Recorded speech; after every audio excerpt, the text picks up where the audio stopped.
Hi hello friends, welcome to my channel. Annayya ಮುಂದಿನ ಸಂಚಿಕೆಯಲ್ಲಿ ಏನಾಗ್ತದೆ ಅಂತ ನೋಡೋಣ ಬನ್ನಿ. ಇಲ್ಲಿ ಅಂತೂ ಇಂತೂ ಮಾದಪ್ಪಣ್ಣ ಇಡೀ ಆಸ್ತಿನೆಲ್ಲ ರಶ್ಮಿ ಹೆಸರಿಗೆ ಬರೆದು ಕೊಟ್ಬಿಡ್ತಾನೆ. ತಗೊಳಮ್ಮ, ನನ್ನ ಜಾಯಮಾನದಲ್ಲಿ ಎಷ್ಟೆಲ್ಲ ಕೂಡಿ ಗಳಿಸಿ ಮಾಡಿದ್ದನೋ ಅದೆಲ್ಲ ನಿನಗೆ ಈಗ ಈ ಮನೆ ಜವಾಬ್ದಾರಿನ ತಗೊಂಡು ಈ ಮನೆ ಯಜಮಾನಿ ಆಗಬೇಕು ಅಂತಂದ್ಬಿಟ್ಟು ಅಂತಾರೆ. ಇದನ್ನೆಲ್ಲ ನೋಡ್ಬಿಟ್ಟು ಎಲ್ಲರಿಗೂ ಶಾಕ್ ಆಗುತ್ತೆ. ಆಗ ಸೀನು, ಇದೆಲ್ಲ ನನಗೆ ಸೇರ್ಬೇಕಾಯ್ತು, ಅವಳಿಗೆ ಯಾಕೆ ಕೊಟ್ಟಿದ್ಯಾ ಅಂತಂದ್ಬಿಟ್ಟು ಮಾದಪ್ಪಣ್ಣನ ಮೇಲೆ ಕೂಗಾಡ್ತಾನೆ. ಆಗ ಮಾದಪ್ಪಣ್ಣ ಕೆಳಗಡೆ ಬೀಳ್ತಾ ಇದ್ರೆ ಅದನ್ನು ನೋಡಿಕೊಂಡು ರಶ್ಮಿಗೆ ಸಹಿಸೋಕ್ಕಾಗಲ್ಲ. ಏನು, ಈ ಮನೆ ದೇವರಿದ್ದಂಗೆ ನಮ್ಮ ಮಾವ, ಅಂಥ ದೇವರಿಗೆ ಅವಮಾನ ಮಾಡ್ತೀಯಾ? ಅಂಥವ್ರು ಒಂದು ಕ್ಷಣ ಕೂಡ ಇಲ್ಲಿ ಇರೋಕ್ಕೆ ಅವಕಾಶನೇ ಇಲ್ಲ.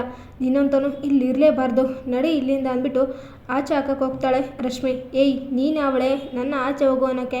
ಓಹೋಹೋ, ತಿಂದು ಹೆಚ್ಚಾಗಿದೆ ಮಸಾಲೆ ಅಂತಂದ್ಬಿಟ್ಟು ಸೀನಾ ಅಂತಿದ್ರೆ, ನೋಡ್ದೇನಪ್ಪ ಶಿವು, ನಿನ್ನ ತಂಗಿಗೆ ಸಂಸ್ಕಾರ ಕಲಿಸಿದ್ದೀನಿ ಅಂತೀಯ, ಆದರೆ ನೋಡು ಎಲ್ಲರ ಮುಂದೆನೇ ನನ್ನ ಮಗನ ಮನೆಯಿಂದ ಆಚೆ ಹೋಗು ಅಂತಾಳೆ.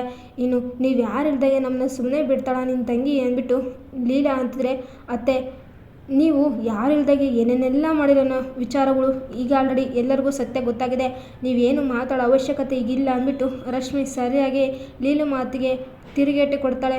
ಇದರಿಂದ ಫುಲ್ ಸೈಲೆಂಟ್ ಆಗಿಬಿಡ್ತಾಳೆ ಲೀಲು. ಇನ್ನು ಇತ್ತ ಕಡೆ ಏನು ಮುಖ ನೋಡ್ತೀಯಾ, ಬಾರಲೇ ಅಂತಂದ್ಬಿಟ್ಟು ಕತ್ತಿಡ್ದು ಆಚೆ ಹಾಕ್ತಾಳೆ. ನೀನೇ ಹೋಗ್ತೀಯೋ ಇಲ್ಲ ನಾನು ಹಾಕ್ಲೋ ಅಂದ್ಬಿಟ್ಟು ಇಲ್ಲಿಂದ ಕೆಳಗಡೆನೆ ಎಸ್ದು ಬಿಟ್ಟರೆ ಸೀನಾ ಹೋಗಿ ಮನೆಯಿಂದ ಆಚೆ ಬೀಳ್ತಾನೆ. ರಶ್ಮಿ ಬಾಗಿಲ ಹತ್ರ ನಿಂತ್ಕೊಂಡು ರಪ್ ಅಂತ ಡೋರ್ ಹಾಕ್ತಾರೆ. ಸೀನಿಗೆ ತುಂಬಾ ಅವಮಾನ ಆದಂಗೆ ಆಗುತ್ತೆ. ರಶ್ಮಿ ಇಲ್ಲಿ ಬೇಜಾರಾಗ್ತಾಳೆ. ಏನಮ್ಮ ರಶ್ಮಿ, ನೀನು ಈ ರೀತಿ ಮಾಡ್ತಿದ್ಯಾ? ಸ್ವಂತ ಗಂಡನೇ ಮನೆಯಿಂದ ಆಚೆ ಹಾಕಿ ಮತ್ತೆ ನೀನೇ ಮೌನ ಆಗಿದೆಯಾ? ಏನಿದ್ರೆ ಅರ್ಥ ಅಂದ್ಬಿಟ್ಟು ಕೇಳ್ತಾ ಇದ್ರೆ, ಮಾವ ನನ್ನ ಕ್ಷಮಿಸ್ಬಿಡಿ ಮಾವ ಅಂದ್ಬಿಟ್ಟು ರಶ್ಮಿ ಇಲ್ಲಿ ಓಡಿ ಬಂದು ಮಾದಪ್ಪಣ್ಣನ ಕಾಲಿಗೆ ಬೀಳ್ತಾಳೆ. ಇಲ್ಲ ಎದ್ದೋಳಮ್ಮ, ನೀನೇನು ಮಾಡಿದೆ ಅಂತ ಈಗ ಕಾಲಿಗೆ ಬೀಳ್ತಾ ಇದೆಯಾ? ನೀನು ಮಾಡಿದ್ದು ಸರಿಯಾಗೇ ಇತ್ತು ಅಂತಿದೆ. ಮಾವ, ನಾನು ಅವ್ರ ಮನೆಯಿಂದ ಆಚೆಕ್ಕೆ ಕಾರಣ ಬೇರೆಯೇ ಇದೆ. ಅವರು ನಿಮಗೆ ಅವಮಾನ ಮಾಡ್ತಿದ್ದಾರೆ. ತಂದೆ ಮರ್ಯಾದೆ ಏನು ಅಂತ ಅವ್ರಿಗಿನ್ನೂ ಗೊತ್ತಿಲ್ಲ, ತಂದೆ ಅಂದರೆ ಏನು ಅಂತ ಅವ್ರಿಗಿನ್ನೂ ಗೊತ್ತಾಗಿಲ್ಲ, ತಿಳ್ಕೊಳ್ಳೋಂಥರ ಈ ರೀತಿ ಮಾಡಿದ್ದು. ನೋಡಿ, ನೀವು ಇಷ್ಟೆಲ್ಲ ಕಷ್ಟ ಬಿದ್ದು ಸಾಕಿ ಬೆಳೆಸಿ ದೊಡ್ಡವ್ರು ಮಾಡಿದ್ರ, ಅಂಥದ್ರಲ್ಲಿ ನಿಮ್ಮನ್ನೇ ಏನು ಮಾಡಿದೆ ಅಂದ್ಬಿಟ್ಟು ಅವಮಾನ ಮಾಡ್ತಿದ್ದಾರೆ. ಆದರೂ ಕೂಡ ನಿಮ್ಮ ಕ್ಷಮೆ ಕೇಳಿ ಸಾರಿ ಕೇಳಿ ಕಾಲಿಗೆ ಬಿದ್ದಿದ್ರೆ ನಾನು ಅವ್ರನ್ನ ಮನೆಯಿಂದ ಆಚೆ ಕಳಿಸ್ತಿಲ್ಲ. ಆದರೆ ನಿಮ್ಮ ಬೆಲೆ ಅವ್ರಿಗಿನ್ನೂ ಗೊತ್ತಿಲ್ಲ, ಗೊತ್ತಾಗಲಿ ಅಂತಲೇ ಅವ್ರನ್ನ ಮನೆಯಿಂದ ಆಚೆ ಹಾಕಿದ್ದು ಮಾವ. ನೋಡಿ, ನೀವು ಇಷ್ಟು ಒಳ್ಳೆಯವರು. ತಂದೆ ಪ್ರೀತಿ ಅಂದರೆ ತುಂಬಾ ದೊಡ್ಡದು. ಬರೀ ಈ ಒಂದು ಫಾದರ್ಸ್ ಡೇಗೆ ಫೋಟೋಸ್ ಹಾಕಿ happy father's day, I love you ಅಪ್ಪ ಅನ್ನೋದೆಲ್ಲ, ಕಷ್ಟ ಕಾಲದಲ್ಲಿ ಅವ್ರ ಬೆನ್ನೆಲುಬಾಗಿ ನಿಂತ್ಕೊಳ್ಳೋದೇ ನಿಜವಾದ ಮಗ. ಆದರೆ ಅವ್ನಿಗೆ ಯಾರಿಗೂ ಆಗಬೇಕು. ಹೊರಗೆ ಓಡೋದ್ಮೇಲೆ ಊಟಕ್ಕೆ ತಿನ್ನೋಕ್ಕೆ ಇರೋಕ್ಕೆ ಎಲ್ಲದಕ್ಕೂ ಗೊತ್ತಾಗುತ್ತಲ್ವ. ನನಗೇನು ಇಲ್ಲ ಅಂತಂದಾಗ ನಮ್ಮಪ್ಪ ನನಗೆ ಹೇಳ್ದೆ ಕೇಳ್ದೆ ಅಷ್ಟೆಲ್ಲ ತಂದು ಕೊಟ್ಟಿದ್ದಂತ ಒಂದು ಕಷ್ಟದ ಅರ್ಥ ಆಗ್ಲಂತ ನನ್ನ ಗಂಡನ ಮನೆಯಿಂದ ಆಚೆ ಹಾಕಿದ್ದು. ಇದರಲ್ಲಿ ಏನಾದರೂ ತಪ್ಪಿದೆಯಾ? ತಪ್ಪಿದ್ರೆ ಹೇಳಿ, ನಾನು ಅವ್ರ ಹತ್ರ ಬಂದು ಸಾರಿ ಕೇಳ್ತೀನಿ ಅಂತಂದ್ಬಿಟ್ಟು ರಶ್ಮಿ ಅಂತಾಳೆ. ಲೀಲಾ ಅಲ್ಲಿಂದ ಹೊರಟೋಗ್ತಿದ್ರೆ, ನನ್ನ ಗಂಡ ಬುದ್ಧಿ ಕಲ್ತಾನೆ, ಆ ಪಿಂಕಿ ಸವಾಸ ಬಿಡ್ತಾನೆ, ನನ್ನ ಜೊತೆ ಒಂದಾಗ್ತಾನೆ, ಆ ನಂಬಿಕೆ ನನಗಿದೆ. ಅದಕ್ಕೋಸ್ಕರ ಈ ಕೆಲಸ ನಾನು ಮಾಡಲೇಬೇಕಾಗಿತ್ತು, ನನ್ನ ಕ್ಷಮಿಸ್ಬಿಡಿ ಅಂದ್ಬಿಟ್ಟು ಎಲ್ಲರ ಹತ್ರನೂ ಇಲ್ಲಿ ರಶ್ಮಿ ಅಂತ ಇರ್ತಾಳೆ. ಇಲ್ಲ, ನೀನು ಮಾಡಿದ್ದು ಸರಿಯಾಗೇ ಇತ್ತು ಅಂದ್ಬಿಟ್ಟು ಇಲ್ಲಿ ಮಾದಪ್ಪಣ್ಣ ಅಂತ ಇರ್ತಾರೆ. ಇನ್ನು ಇತ್ತ ಕಡೆ ಈ ಒಂದು ರತ್ನ ಮತ್ತು ಪರಶು ಇಬ್ಬರು ಕೂಡ ಇಲ್ಲಿ ಮೊದಲನೇ ರಾತ್ರಿಯೇ ರೆಡಿ ಆಗ್ತಾ ಇರ್ತಾರೆ. ವೀರಭದ್ರನ ಅಂದ್ಕೊಂಡಂಗೆ ಎಲ್ಲ ಆಗ್ತಾಯಿದೆ ಅಂದ್ಬಿಟ್ಟು ತುಂಬಾ ಖುಷಿ ಆಗ್ತಾ ಇರ್ತಾನೆ. ಇನ್ನು ಇತ್ತ ಕಡೆ ರೆಡಿಯಾಗಿ ಬರ್ತಾರೆ. ರೀ, ಆಶೀರ್ವಾದ ಮಾಡಿ, ಇವತ್ತು ಅವರಿಬ್ಬರು ಒಂದಾಗ್ತಾ ಇದೆ ಅಂದ್ಬಿಟ್ಟು ಅಂತಾರೆ. ಅಯ್ಯೋ, ಎಲ್ಲನೂ ಒಳ್ಳೆಯದೇ ಆಗುತ್ತೆ, ಒಳ್ಳೇದಾಗಲಿ ಅಂದ್ಬಿಟ್ಟು ಕಾಲಿಗೆ ಬೀಳ್ತಿರ್ತಾರೆ. ಪರಶು ಮತ್ತು ರತ್ನ ಅವ್ರಿಗೆ ಆಶೀರ್ವಾದ ಮಾಡ್ತಾರೆ ವೀರಭದ್ರ. ಇನ್ನು ಸುಶೀಲಾ ಸೌಭ್ಯ ಕೂಡ ನಿಮ್ಮ ಜೀವನ 100 ಕಾಲ ಚೆನ್ನಾಗಿರಲಿ ಅಂದ್ಬಿಟ್ಟು ಆಶೀರ್ವಾದ ಮಾಡ್ತಾರೆ. ಫುಲ್ ರೂಮೆಲ್ಲ ಡೆಕೋರೇಟ್ ಆಗಿರುತ್ತೆ. ರತ್ನ ಮತ್ತು ಪರಶು ಇಬ್ಬರು ಕೂಡ ಬರ್ತಾರೆ. ಆಗ ರೂಮ್ ಮತ್ತು ಸೂಪರ್ ಆಗಿದೆ ಅಂತೂ ಇಂತೂ. ರತ್ನ, ನೀನು ನನ್ನವಳಾಗ್ಬಿಟ್ಟೆ, ಯಾವಾಗಲೂ ನಿನ್ನ ನೋಡ್ತಾ ಇದ್ದೆ ಅಷ್ಟೇ, ನಿನ್ನ ಕೈ ಹಿಡ್ಕೊಳ್ಳೋಕ್ಕೂ ಪರ್ಮಿಷನ್ ಬೇಕಾಗಿತ್ತು, ಆದರೆ ಈಗ ನೀನು ನನ್ನವಳು ಅಂದ್ಬಿಟ್ಟು ಅಂತ ಇದ್ದರೆ, ಹೌದು ಅದನ್ನು ಈಗ ಹೇಳ್ಬೇಕೆ ಅಂತಂದ್ಬಿಟ್ಟು ರತ್ನ ಇಲ್ಲಿ ನಾಚಿ ನೀರು ಹಾಕ್ತಾ ಇರ್ತಾಳೆ. ಈ ವರ್ಷ ಅಂತೂ ರತ್ನ ಮೇಲೆ ಕವಿತೆನೇ ಬರಿತಾ ಇದ್ದರೆ, ಓಹೋ ನಮ್ಮ ಯಜಮಾನ್ರೇನು ಕವಿಗಾರ ಆಗಿಬಿಟ್ಟಿದ್ದಾರೆ ಅಂತ ರತ್ನ ಅಂತಾಳೆ. ಯಾಕೆ ನಾನು ಕವಿ ಆಗಬಾರ್ದೆ ಅಂತಾರೆ. ಅಯ್ಯೋ ಹಾಗೇನು ಇಲ್ಲಪ್ಪ ಅಂತಂದ್ಬಿಟ್ಟು ರತ್ನ ಅಂತ ಇದ್ದರೆ, ಅದೇ ರತ್ನ, ನೀನು ಹೊಸ ಜೀವನಕ್ಕೆ ಕಾಲಿಡ್ತೀನಿ ಅಂತ ಅಂದ್ಕೊಂಡಿದ್ಯಾ, ಆದರೆ ನಾನು ನಿನ್ನ ಜೀವನನೇ ಸರ್ವನಾಶ ಮಾಡೋಕೆ ಹೊರಟಿದ್ದೆ ಅಂದ್ಬಿಟ್ಟು ಪರಶು ಇಲ್ಲಿ ಮನಸ್ಸಲ್ಲಿ ಖುಷಿ ಪಡ್ತಾ ಇರ್ತಾನೆ. ಇನ್ನು ಇತ್ತ ಕಡೆ ಪಿಂಕಿ ತುಂಬಾ ಬೇಜಾರಾಗಿರ್ತಾಳೆ. ಆಗ ಯಾಕಮ್ಮ ಏನಾಯಿತು, ಬೇಜಾರಾಗಿದೆಯಾ ಅಂತಾರೆ. ಏನೂ ಇಲ್ಲ ಬಿಡು ಅಪ್ಪಯ್ಯ ಅಂತಂದ್ಬಿಟ್ಟು ಅಂತಾಳೆ ಪಿಂಕಿ. ಆಗ ಪಿಂಕಿ ಅಪ್ಪ, ಅಯ್ಯೋ ಆಗ್ಲಿಂದ ಏನೋ ಫೋನ್ ಬರ್ತಾಯಿದೆ, ಫೋನ್ ಎತ್ತೋ ತಾನೆ ಅಂತಾರೆ. ನೋಡಿಬಿಟ್ಟು ಅಪ್ಪ ಯಾವುದೋ ಅನ್ನೊಂದು ನಂಬರ್ ಅಂದ್ಬಿಟ್ಟು ಅಂತಾಳೆ. ಇನ್ನಿತ್ತ ಸೀನು ಫೋನ್ ಮೇಲೆ ಫೋನ್ ಮಾಡ್ತಾ ಇರ್ತಾನೆ ಪಿಂಕಿಗೆ. ಯಾಕೆ ಇವಳು ಫೋನ್ ಎತ್ತಾ ಇಲ್ಲ, ಓ ಹೊಸ ನಂಬರ್ ಅಂತ ಎತ್ತಾ ಇಲ್ಲದೆ ಇರ್ಬೋದು ಅಂದ್ಬಿಟ್ಟು ಸೀನು ಇಲ್ಲಿ ಅಂದ್ಕೊಳ್ತಾ ಇರ್ತಾನೆ. ಇನ್ನು ಇತ್ತ ಕಡೆ ಮನು ಮತ್ತು ಸುಮತಿ ಇಬ್ಬರು ಕೂಡ ಮಾತಾಡ್ತಾ ಇರ್ತಾರೆ. ಇನ್ನು ಇತ್ತ ಹೇಗಾದರೂ ಮಾಡಿ ರಾಣಿ ಎಕ್ಸಾಮ್ ಬರೀಲೇಬಾರ್ದು, ಆ ಹಾಲ್ ಟಿಕೆಟ್ನ ಕಿತ್ಕೊಂಡು ಆರೇ ಬರೆದ್ಬಿಡಬೇಕು, ಆಗ ಅವಳು ಎಕ್ಸಾಮ್ ಹೇಗೆ ಬರೀತಾಳೆ, ಈ ಒಂದು ಮಾಸ್ತಿ ಕೊಪ್ಪಳಿಗೆ ರಾಣಿ ಹೇಗಾಗ್ತಾಳೆ ಅಂದ್ಬಿಟ್ಟು ಇಂದ್ರಾಣಿ ಇಲ್ಲಿ ಅಂತ ಇದ್ದರೆ, ಆದರೆ ಇಂದ್ರಾಣಿ ಪಾನ್ ಮಾತ್ರ ತಲೆ ಕೆಳಗೆ ಮಾಡೋಕ್ಕೆ ಸುಮತಿ ಮತ್ತು ಮನು ಇಬ್ಬರು ಕೂಡ ಹೊರಟಿರ್ತಾರೆ.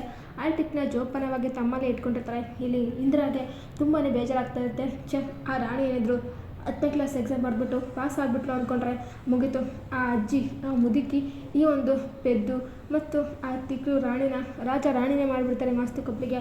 ಆ ರೀತಿ ಆಗಬಾರ್ದು, ನಾನು ಇಲ್ಲಿ ಡಿಗ್ರಿ ಓದೋಳು, ನಾನು ಈ ಮನೆಗೆ ರಾಣಿ ಆಗಬೇಕಂದ್ಬಿಟ್ಟು ಇಂದ್ರಾಣಿ ಇಲ್ಲಿ ನಾಗೇಗೌಡರಿಗೆ ಟಾರ್ಚರ್ ಕೊಡ್ತಾ ಇರ್ತಾಳೆ. ಇನ್ನು ಇತ್ತ ಕಡೆ ರಶ್ಮಿ ತುಂಬಾ ಬೇಜಾರಾಗ್ತಾ ಇರ್ತಾಳೆ. ಎಂದು ನಾನು ಮಾಡಿದ್ದು ತಪ್ಪಿರ್ಬೋದು, ಆದರೆ ಈಗ ಸೀನಾ ಎಲ್ಲಿದ್ದಾರೋ ಹೇಗಿದ್ದೇನೋ, ಅವ್ನು ಊಟ ಆಯಿತೋ ಇಲ್ವೋ ಅಂದ್ಬಿಟ್ಟು ಇಲ್ಲಿ ಪಶ್ಚಾತ್ತಾಪ ಪಡ್ತಾ ಇರ್ತಾಳೆ ರಶ್ಮಿ. ಇನ್ನು ಇತ್ತ ಕಡೆ ಸೀನಿಗೆ ಪಿಂಕಿ ಹತ್ರ ಮಾತಾಡಿಸ್ಬೇಕು. ಈಗ ನಾನು ಅವಳು ಒಂದಾಗ್ಬೋದು, ನಮ್ಮನ್ನ ಯಾರು ತಡೆಯೋದೇ ಇಲ್ಲ ಅಂದ್ಬಿಟ್ಟು ಇಲ್ಲಿ ಸೀನಾ ಅಂದ್ಕೊಳ್ತಾ ಹೊರಡ್ತಾ ಇರ್ತಾನೆ. ಇನ್ನು ಇತ್ತ ಕಡೆ ಯಾರಮ್ಮ ಫೋನು ಎತ್ಬೋತಾನೆ, ನಿನ್ನ ಅಂದ ಚಂದ ಇಡೀ 10 ಗೊತ್ತು, ಸುತ್ತ ಹಳ್ಳಿಲಿ ನಿನ್ನ ಅಂದಕ್ಕೆ ಮೆಚ್ಚಿ ಯಾರಾದರೂ ಶ್ರೀಮಂತ ವ್ಯಕ್ತಿ ಕಾಲ್ ಮಾಡ್ತಾ ಇರ್ಬೋದು, ನೀನು ಅವನ್ನ ಸೆಟ್ ಮಾಡ್ಕೊಂಬಿಟ್ಟು ಅಂದ್ಕೋ, ನಾಳೆ ನೀನು ಮದುವೆ ಮಾಡಿ ಚಪ್ರ ಹಾಕ್ಸ್ಬಿಡೋದಿಯಾ, ಅದಾದಮೇಲೆ ನೀನೇ ರಾಣಿ, ನಾನೇ ಅದಕ್ಕೆಲ್ಲ ಉಸ್ತುವಾರಿ ನೋಡ್ಕೊಳ್ತೇನೆ ಅಂದ್ಬಿಟ್ಟು ಅಂತ ಇರ್ತಾರೆ ಈ ಒಂದು ಪಿಂಕಿ ಅಪ್ಪ.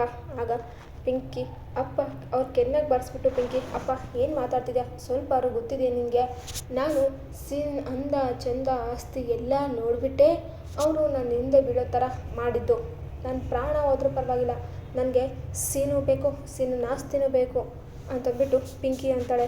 ಈ ಮಾತನ್ನು ಇಲ್ಲಿ ಕೇಳಿಸ್ಕೊಂಡೇ ಬಿಡ್ತಾನೆ ಸೀನು. ಇದನ್ನ ನೋಡಿಬಿಟ್ಟು ಪಿಂಕಿಗೆ ಮತ್ತು ಅವ್ರ ಅಪ್ಪನಿಗೆ ಬಿಗ್ ಶಾಕ್ ಆಗಿಬಿಡುತ್ತೆ. ಅರೆ ಏನಿದು, ಎಲ್ಲನೂ ಕೇಳಿಸ್ಕೊಂಡ್ಬಿಟ್ನ ಇವನು, ಏನಪ್ಪ ಮಾಡೋದು ಈಗ ಅಂತಂದ್ಬಿಟ್ಟು ಇಲ್ಲಿ ಪಿಂಕಿ ಫುಲ್ ಟೆನ್ಷನ್ ಆಗ್ತಾ ಇರ್ತಾಳೆ. ಇನ್ನು ಇತ್ತ ಕಡೆ ಇನ್ನೇನು ಶುರುವಾಗೋಯ್ತು ಫಸ್ಟ್ ನೈಟು ಅನ್ನೋಷ್ಟರಲ್ಲಿ ಈ ಒಂದು ಅಸಲಿ ಮುಖವಾಡ ಬಯಲಾಗುತ್ತೆ. ಅದೇ ಪರ್ಷದ ಅಸಲಿ ಮುಖವಾಡ ಬಯಲಾಗಿ ಇಲ್ಲಿ ಫುಲ್ ಟೆನ್ಷನ್ ಆಗಿ ಮೂರ್ಛೆ ಹೋಗ್ಬಿಡ್ತಾಳೆ ರತ್ನ. ಆಗ ಪರ್ಷಿಗೆ ಫುಲ್ ಟೆನ್ಷನ್ ಆಗಿಬಿಡುತ್ತೆ. ಏನಪ್ಪ ಇವಳಿಗೆ ಏನಾಯ್ತು, ಅಲ್ಲ ಯಾಕೆ ಇವಳು ಈ ರೀತಿ ಮಾಡ್ಕೊಂಡಿದ್ದಾರೆ ಅಂದ್ಬಿಟ್ಟು ಟೆನ್ಷನಿಂದ ಅವಳು ಎತ್ತಿಗೆ ಬಂದ್ಬಿಟ್ಟು ಅಪ್ಪಯ್ಯ ಅಂದ್ಬಿಟ್ಟು ಕರಿತಾ ಇರ್ತಾರೆ. ಸುಶೀಲಾ ಸೌಭಾಗ್ಯ ಓಡಿ ಬರ್ತಾರೆ. ಏನಾಯಿತು ಅಂತಿದ್ರೆ ಏನೂ ಗೊತ್ತಿಲ್ಲ, ಪ್ರಜ್ಞಾ ತಪ್ಪಿಬಿಟ್ಟಿದ್ದಾಳೆ ರತ್ನ ಅಂದ್ಬಿಟ್ಟು ಅಂತಾರೆ. ಆಗ ಇಲ್ಲಿ ಆಸ್ಪತ್ರೆಗೆ ನಾನು ಅವಳ ಕರ್ಕೊಂಡು ಹೋಗ್ತೀನಿ ಅಂದ್ಬಿಟ್ಟು ಇಲ್ಲಿ ಕಾರಲ್ಲಿ ಕೂರಿಸ್ಕೊಂಡು ರತ್ನನ ಆಸ್ಪತ್ರೆಗೆ ಕರ್ಕೊಂಡು ಬರ್ತಾರೆ ಈ ಒಂದು ವೀರಭದ್ರ. ಆಗ ಚೆಕಪ್ ಎಲ್ಲ ಆಗುತ್ತೆ. ಸರಿ ಅಮ್ಮ, ನಾನು ಕೊಟ್ಟಿರೋ ಟ್ಯಾಬ್ಲೆಟ್ ಎಲ್ಲ ಟೈಮ್ ಟು ಟೈಮ್ ಹಾಕ್ಕೊಳ್ಳಿ ಅಂದ್ಬಿಟ್ಟು ಡಾಕ್ಟರ್ ಅಂತಾರೆ. ಸರಿ ರತ್ನಮ್ಮ, ನೀನು ಹೋಗಿ ಹೊರಗಡೆ ಕೂತ್ಕೋ, ನಾನು ಡಾಕ್ಟ್ರ್ ಹತ್ರ ಮಾತಾಡ್ಕೊಂಡು ಬರ್ತೀನಿ ಅಂದ್ಬಿಟ್ಟು ವೀರಭದ್ರ ಅಂತಾರೆ. ಸರಿ ಮಾವ ಆಯಿತು ಅಂದ್ಬಿಟ್ಟು ರತ್ನ ಹೊರಗಡೆ ಹೋಗಿ ಕೂತ್ಕೊಳ್ತಾಳೆ. ಇನ್ನು ಏನಪ್ಪ ಡಾಕ್ಟರು ಏನು ಹೇಳುತ್ತೆ ನಮ್ಮ ರತ್ನನ ರಿಪೋರ್ಟು ಅಂತಿದ್ರೆ, ಡಾಕ್ಟರ್ ಆಗಿ ನಾನು ಹೇಳಲೇಬೇಕು, ಅದು ಏನಂತಪ್ಪ ಅಂದರೆ ಇವ್ರಿಗೆ ಏನೋ ಪ್ರಾಬ್ಲಮ್ ಇದೆ, ಸೊ ಅದಕ್ಕೋಸ್ಕರ ಇವರಿಗೆ ಮಕ್ಕಳೇ ಆಗಲ್ಲ ಅನ್ನೋ ಸತ್ಯ ಇಲ್ಲಿ ಡಾಕ್ಟರ್ ವೀರಭದ್ರ ಮುಂದೆ ಬಯಲು ಮಾಡ್ತಾರೆ. ಇದರಿಂದಾಗಿ ವೀರಭದ್ರಗೆ ಶಾಕ್ ಆಗುತ್ತೆ. ಅರೆ ಏನಿದು, ಈ ರೀತಿಯೆಲ್ಲ ಆಗೋಕ್ಕೆ ಹೆಂಗೆ ಸಾಧ್ಯ, ಹಾಗಾದರೆ ನಮ್ಮ ವಂಶ ಬೆಳೆಯೋದಾದರೆ ಹೇಗೆ, ರತ್ನದಲ್ಲಿ ಇಷ್ಟು ದೊಡ್ಡ ಸಮಸ್ಯೆ ಇದೆ, ಇದಕ್ಕೆ ಪರಿಹಾರ ಇಲ್ವಾ ಡಾಕ್ಟರ್ ಅಂದ್ಬಿಟ್ಟು ಇಲ್ಲಿ ವೀರಭದ್ರ ಟೆನ್ಷನ್ ಆಗಿ ಕೇಳ್ತಿದ್ರೆ, ಪರಿಹಾರ ಇದೆ, ಆದರೆ ಅದಕ್ಕೆಲ್ಲ ಪರ್ಮಿಷನ್ ಬೇಕು ಅಂದ್ಬಿಟ್ಟು ಅಂತ ಇದ್ದರೆ, ಅದೇನಾದರೂ ಪರವಾಗಿಲ್ಲ, ನನಗೆ ರತ್ನ ಹುಷಾರಾಗಬೇಕು, ಅವಳು ಹೊಟ್ಟೆಯಲ್ಲಿ ಮಗು ಹುಟ್ಟಲೇಬೇಕು ಅಂತಂದ್ಬಿಟ್ಟು ಇಲ್ಲಿ ವೀರಭದ್ರ ಅಂದ್ಕೊಳ್ತಾ ಇರ್ತಾನೆ. ಇನ್ನು ಇತ್ತ ಕಡೆ ಅಂತೂ ಇಂತೂ ಪಿಂಕಿ ಈ ಒಂದು ಅವರಪ್ಪನ ಮುಂದೆ ಸತ್ತ ಹೇಳೇ ಬಿಡ್ತಾಳೆ.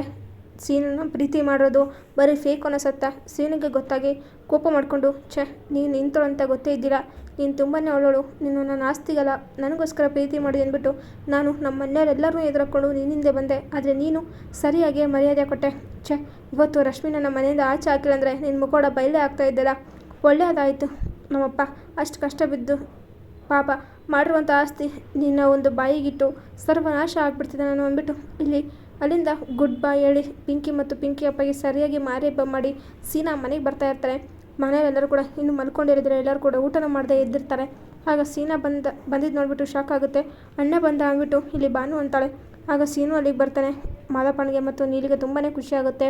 ರಶ್ಮಿ ಕೂಡ ಇಂತೂ ನಾನು ಅಂದ್ಕೊಂಡಾಗೆ ಅವ್ರು ಬಂದ್ರಲ್ವ ಅಷ್ಟೇ ಸಾಕು ಅಂದ್ಬಿಟ್ಟು ಅಂದ್ಕೊಳ್ತಾ ಇದ್ರೆ, ಆಗ ಡೋರ್ ತೆಗಿತಾರೆ. ಆಗ ರಶ್ಮಿ ಹತ್ರ ಬಂದ್ಬಿಟ್ಟು ಇಲ್ಲಿ ನೋಡಿಬಿಟ್ಟು ಕೈ ಮುಗಿದು ಸಾರಿ ಕೇಳ್ತಾನೆ. ಇನ್ನು ಅಪ್ಪ ಕ್ಷಮಿಸ್ಬಿಡಪ್ಪ ನಾನು ಅಂದ್ಬಿಟ್ಟು ಮಾದಪ್ಪನ ಕಾಲಿಗೆಲ್ಲ ಬಿಡ್ತಾನೆ ಸೀನಾ. ಇಂತೂ ರಶ್ಮಿ ಮತ್ತು ಸೀನಾ ಇಬ್ಬರು ಕೂಡ ಒಂದಾಗ್ತಾರೆ. ಇನ್ನು ಇತ್ತ ವೀರಭದ್ರ ಪ್ಲ್ಯಾನ್ ಎಲ್ಲ ಫ್ಲಾಪ್ ಆಗಿಬಿಡುತ್ತೆ. ಈ ಒಂದು ಪರ್ಶು ಅಸಲಿ ಮುಖವಾಡ ರತ್ನ ಎದುರಿಗೆ ಬಯಲಾಗುತ್ತೆ. ಪರ್ಶು ಇದೆಲ್ಲ ಬೇಕು ಅಂತಲೇ ಅವಳ ಈ ಒಂದು ಸೇಡು ತೀರಿಸ್ಕೊಳ್ಳೋಕ್ಕೋಸ್ಕರ ಮದುವೆ ಆಗಿದ್ದು ಅನ್ನೋ ಸತ್ಯ. ಹಾಗಾದರೆ ಈ ಒಂದು ಮಾವ ಮತ್ತು ಗಂಡನ ವಿರುದ್ಧ ತಿರುಗಿ ಬೀಳ್ತಾಳ ಈ ಒಂದು ರತ್ನಗೆ ಮಕ್ಕಳಾಗಲ್ಲ ಅಂತ ವಿಚಾರ ಗೊತ್ತಾದರೆ ಶಿವು ಪಾರು ಎಷ್ಟೆಲ್ಲ ಶಾಕ್ ಆಗ್ತಾರೆ. ಆದಷ್ಟು ಬೇಗ ಪರ್ಶು ಮತ್ತು ವೀರಭದ್ರ ಮುಖವಾಡ ಶಿವು ಮುಂದೆ ಕಳಚಿ ಬೀಳ್ತಾಳ ರತ್ನ ಅಂತ ನೋಡೋಣ. ಈ ವಿಡಿಯೋ ನಿಮಗೆ ಇಷ್ಟ ಆದರೆ ಪ್ಲೀಸ್ ಲೈಕ್ ಮಾಡಿ, ಶೇರ್ ಮಾಡಿ, ಕಮೆಂಟ್ ಮಾಡಿ. Thank you for watching.